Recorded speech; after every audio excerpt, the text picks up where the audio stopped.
दोस्तों, कर्ण का जन्म कैसे हुआ? विचित्र है ये कथा। मित्रों, धृतराष्ट्र, पांडु और विदुर के लालन पालन का भार भीष्म के ऊपर था। तीनों पुत्र बड़े होने पर विद्या अध्ययन के लिए भेजे गए। धृतराष्ट्र बल विद्या में, पांडु धनुर्विद्या में तथा विदुर धर्म और नीति में निपुण हुए। युवा होने पर धृतराष्ट्र अंधे होने के कारण राज्य के उत्तराधिकारी न बन सके। विदुर दासी के पुत्र थे, इसलिए पांडु को ही हस्तिनापुर का राजा घोषित किया गया। भीष्म ने धृतराष्ट्र का विवाह गांधार की राजकुमारी गांधारी से कर दिया। गांधारी को जब ज्ञात हुआ कि उसका पति अंधा है, तो उसने स्वयं अपनी आंखों पर पट्टी बांध ली। उन्हीं दिनों यदुवंशी राजा शूरसेन की पोषित कन्या कुंती जब सयानी हुई तो पिता ने उसे घर आए महात्माओं के सेवा में लगा दिया। पिता के अतिथिगृह में जितने भी साधु महात्मा, ऋषिमुनि आदि आते, कुंती उनकी सेवा मन लगाकर किया करती थी। एक बार दुर्वासा ऋषि आए। कुंती ने उनकी भी मन लगाकर सेवा की। कुंती की सेवा से प्रसन्न होकर दुर्वासा ऋषि ने कहा, पुत्री, मैं तुम्हारी सेवा से अत्यंत प्रसन्न हुआ।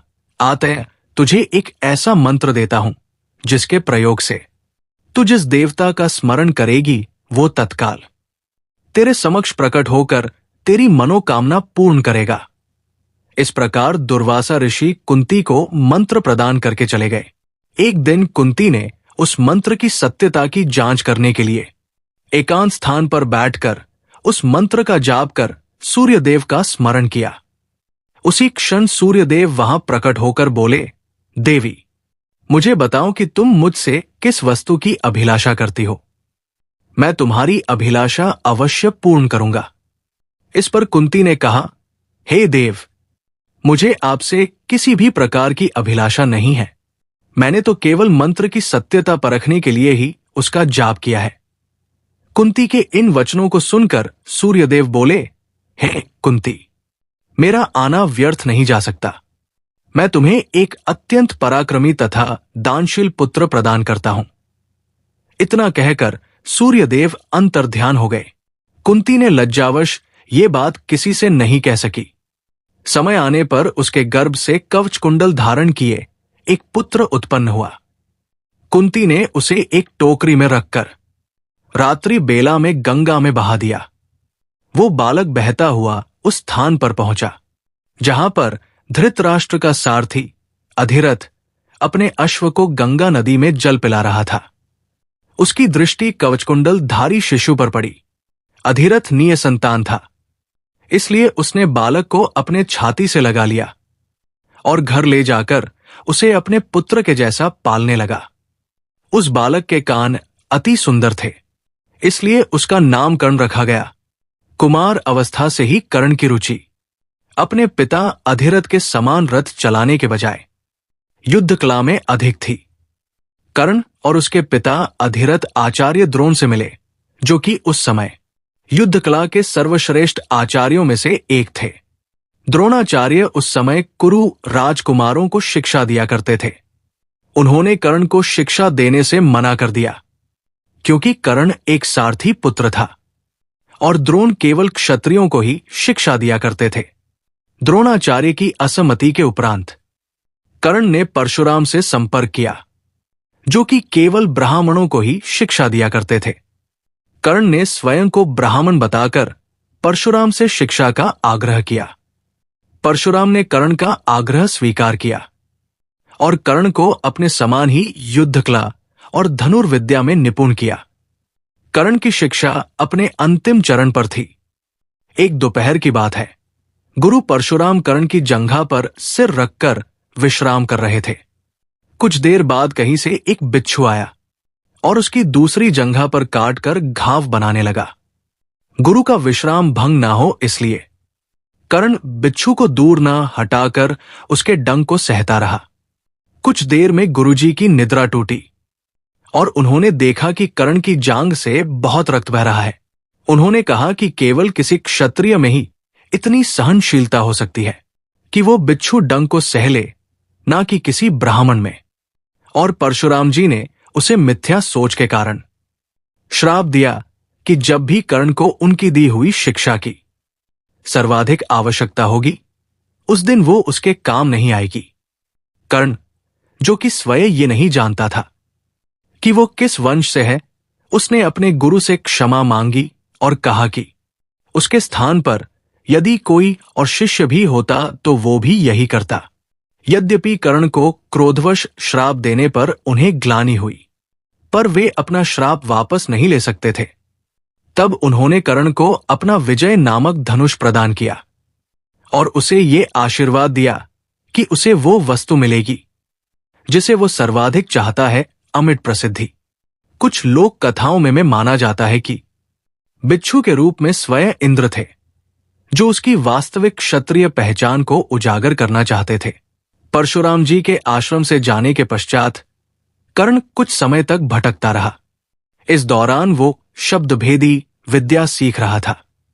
अभ्यास के दौरान उसने एक गाय के बछड़े को कोई वनीय पशु समझ लिया और उस पर शब्दभेदी बाण चला दिया और बछड़ा मारा गया। तब उस गाय के स्वामी ब्राह्मण ने कर्ण को श्राप दिया कि जिस प्रकार उसने एक असहाय पशु को मारा है, वैसे ही एक दिन वह भी मारा जाएगा, जब वो सबसे अधिक असहाय होगा और जब उसका सारा ध्यान अपने शत्रु से कहीं अलग किसी और काम पर होगा। इस प्रकार कर्ण परशुराम का एक अत्यंत परिश्रमी और निपुण शिष्य बना। कर्ण दुर्योधन के आश्रय में रहता था। गुरु द्रोणाचार्य ने अपने शिष्यों की शिक्षा पूरी होने पर हस्तिनापुर में एक रंगभूमि का आयोजन करवाया। रंगभूमि में अर्जुन विशेष धनुर्विद्या युक्त शिष्य प्रमाणित हुआ। तभी कर्ण रंगभूमि में आया और अर्जुन द्वारा किए गए करतबों को पार करके उसे द्वंद्व युद्ध के लिए ललकारा। कब कृपाचार्य ने कर्ण के द्वंद्व युद्ध को अस्वीकृत कर दिया और उससे उसके वंश और साम्राज्य के विषय में पूछा, क्योंकि द्वंद्व युद्ध के नियमों के अनुसार केवल एक राजकुमार ही अर्जुन को, जो हस्तिनापुर का राजकुमार था, द्वंद्व युद्ध के लिए ललकार सकता था। तब कौरवों में सबसे ज्येष्ठ दुर्योधन ने कर्ण को अंगराज घोषित किया, जिससे वो अर्जुन से द्वंद्व युद्ध के योग्य हो जाए। जब कर्ण ने दुर्योधन से पूछा कि वह उससे इसके बदले में क्या चाहता है, तब दुर्योधन ने कहा कि वो केवल ये चाहता है कि कर्ण उसका मित्र बन जाए। इस घटना के बाद महाभारत के कुछ मुख्य संबंध स्थापित हुए, जैसे दुर्योधन और कर्ण के बीच सुदृढ़ संबंध बने, कर्ण और अर्जुन के बीच तीव्र प्रतिद्वंद्विता और पांडवों तथा कर्ण के बीच वैमनस्य। कर्ण दुर्योधन का एक निष्ठावान और सच्चा मित्र था। यद्यपि वो बाद में दुर्योधन को खुश करने के लिए द्यूत क्रीड़ा में भागीदारी करता है, लेकिन वो आरंभ से ही इसके विरुद्ध था। कर्ण शकुनी को पसंद नहीं करता था और सदैव दुर्योधन को यही परामर्श देता कि वो अपने शत्रुओं को परास्त करने के लिए अपने युद्ध कौशल और बाहुबल का प्रयोग करे, ना कि कुटिल चालों का। जब लाक्षागृह में पांडवों को मारने का प्रयास विफल हो जाता है, तब कर्ण दुर्योधन को उसकी कायरता के लिए डांटता है और कहता है कि कायरों की सभी चालें विफल ही होती है, और उसे समझाता है कि उसे एक योद्धा के समान कार्य करना चाहिए और उसे जो कुछ भी प्राप्त करना है उसे अपनी वीरता द्वारा प्राप्त करे। चित्रांगद की राजकुमारी से विवाह करने में भी कर्ण ने दुर्योधन की सहायता की थी। अपने स्वयंवर में उसने दुर्योधन को अस्वीकार कर दिया और तब दुर्योधन उसे बलपूर्वक उठाकर ले गया। तब वहां उपस्थित अन्य राजाओं ने उसका पीछा किया, लेकिन कर्ण ने अकेले ही उन सबको परास्त कर दिया। परास्त राजाओं में जरासंध, शिशुपाल, दंतवक्र, साल्व और रुक्मी इत्यादि थे। कर्ण की प्रशंसा स्वरूप जरसंध ने कर्ण को मगध का एक भाग दे दिया। भीम ने बाद में श्री कृष्ण की सहायता से जरासंध को परास्त किया, लेकिन उससे बहुत पहले कर्ण ने उसे अकेले परास्त किया था। कर्ण ही ने जरासंध की इस दुर्बलता को उजागर किया था कि उसकी मृत्यु केवल उसके धड़ को पैरों से चीरकर 2 टुकड़ों में बांटकर हो सकती है। दोस्तों, वीडियो पसंद आई हो तो वीडियो को लाइक, चैनल को सब्सक्राइब करें और कमेंट बॉक्स में जय श्री कृष्ण जरूर लिखें।